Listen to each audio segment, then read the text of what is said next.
Ladies and gentlemen, the latest transcripts involving special prosecutors, or I should say federal prosecutors within the Durham probe special counsel and Sussman's defense team are out. And you can read those on The Reactionary, a Substack by Technofog, the attorney.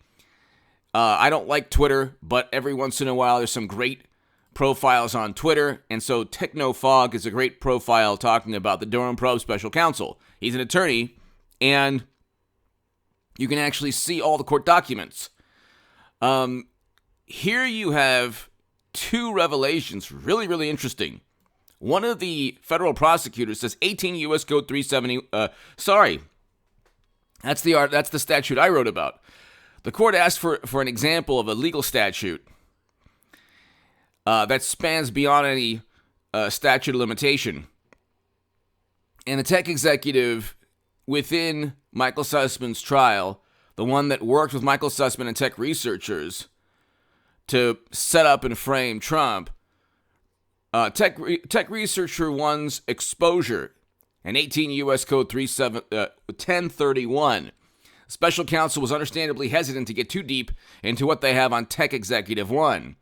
However, when Sussman's attorneys brought up the fact that Tech Executive 1 could be charged due to the 5-year statute of limitations, the special counsel responded that, quote, certain statutes of limitations are longer than 5 years. So when they said, well, the Tech Executive couldn't be charged because of the 5-year statute of limitations, 18 U.S. Code 1031 has longer than a 5-year statute of limitation. A whole bunch of laws they broke have statutes longer than just 5 years. The court asked for an example, and special counsel referenced 18 U.S. Code 1031, quote, which involves defrauding the government in connection with procurement and contract matters. This has to do with the Georgia Tech DARPA contract. In the special counsel's own words, 18 U.S. Code 1031, Your Honor, which involves defrauding the government in connection with procurement and contract matters. There's a DARPA contract, a federal contract at issue here, which we have been looking at closely.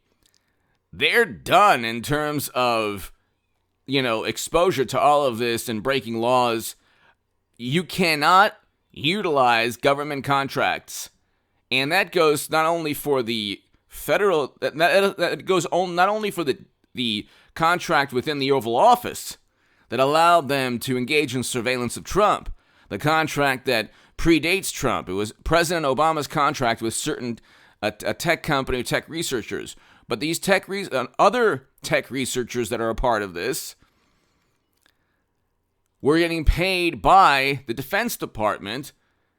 And this is a great article in The Federalist by Margot Cleveland. And she writes, the involvement of researchers traces back to the spring of 2016. DARPA, the Pentagon's research funding agency, wanted to commission data scientists to develop the use of so-called DNS logs regarding records of when servers have prepared to communicate with other servers over the internet, a tool for hacking investigations. DARPA identified Georgia Tech as a potential recipient of funding and encouraged researchers there to develop examples.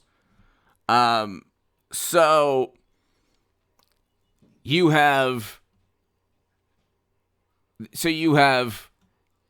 a contract. So the two researchers reached out to Tech Executive 1 to gain access to DNS logs.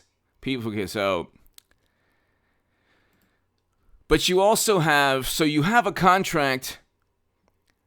You have a Pentagon research funding agency a part of this. The involvement of researchers traces back to DARPA, the Pentagon's research funding agency, wanted to commission data scientists. DARPA identified Georgia Tech as a potential recipient of funding. So I'm not exactly sure if from what I've read prior, they did receive the funding. So potential recipient of the funding could mean also that they received the funding. And this is a quote from an article here. Gotcha. So that article continues. So this is an article in the New York Times, okay? The New York Times article uses the word potential. I've read that there was funding that was being used, and the funding was being misused. So either way, if you're trying to deceive the government, utilizing taxpayer money, taxpayer dollars, and you're utilizing the taxpayer dollars to just set up and frame Trump, that's a huge problem. A really big problem. And it also, 18 U.S. Code 1031 spans beyond the 5-year statute of limitations. Also, there's 18 U.S. Code 371, the legal statute that I wrote about in the Federalist. But that was a great article in the Federalist that talks about this. But ladies and gentlemen, you have a huge problem with... You have a huge problem, ladies and gentlemen. So this is another article from the Reactionary, the Substack of Technofog. Durham's latest. He has hundreds of emails between Fusion GPS and reporters talking about DARPA. One final observation, DARPA and confidential data. The Sussman indictment mentions non-public internet data that was exploited by Tech Executive One for the purpose of their political hit job. This information was provided at Georgia Tech as part of a prospective contract with DARPA. Oh, okay, gotcha. So, to identify the perpetrators of malicious cyber attacks and protect U.S. national security. This information was provided to Georgia Tech as part of a prospective contract. More details here. After the indictment, it was revealed that Durham's team has interviewed former DARPA employees. So, if funding is in any way part of this, a whole bunch of people are in trouble. And so you have the issue of 18 U.S. Code 1031.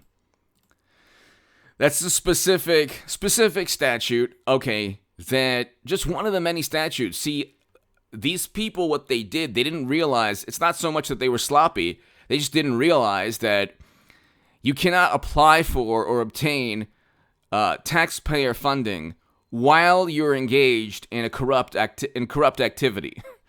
Then there's also the contract. So the DARPA contract is an issue, whether or not they received the funding or they were applying for the funding as they were obtaining surveillance of Trump.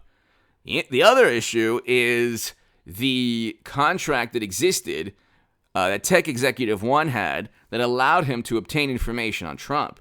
So that is a contract that President Obama's administration had. And you can't utilize an existing contract to just set up and frame your direct political rivals. Doesn't work that way. You just can't do that, okay? You just cannot do that. So that's a huge problem also. But 18 U.S. Code 1031, that's one legal statute, and it's not just Tech Executive One. It's the researchers at Georgia Tech also. So you have like 4 or 5 of them that didn't want to...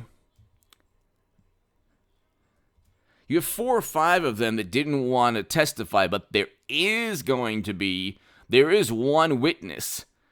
There is one researcher who was involved with the potential DARPA contract in Georgia Tech, who will serve as a witness, a key witness, during the trial. Then there's a witness at Fusion GPS who's referred to as the Tech Maven. Then there's a special agent at the Federal Bureau of Investigation. So there's a lot of people here.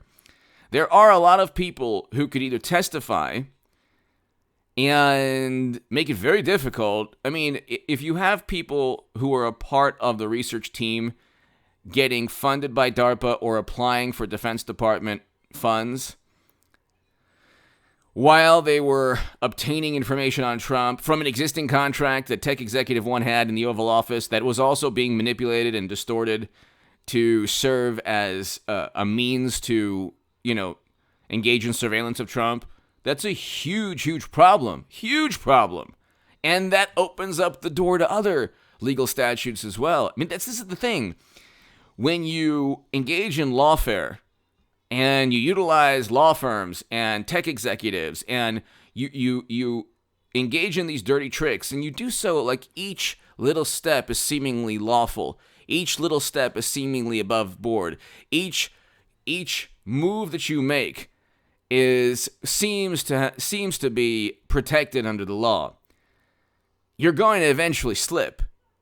And do you think that the potential DARPA funding was on their minds? I don't think so. Hit subscribe to this channel right now. I'll be back in about 1 hour or so. Hit subscribe. Hit subscribe to the Stock Market Crash channel below as well in the pinned comment.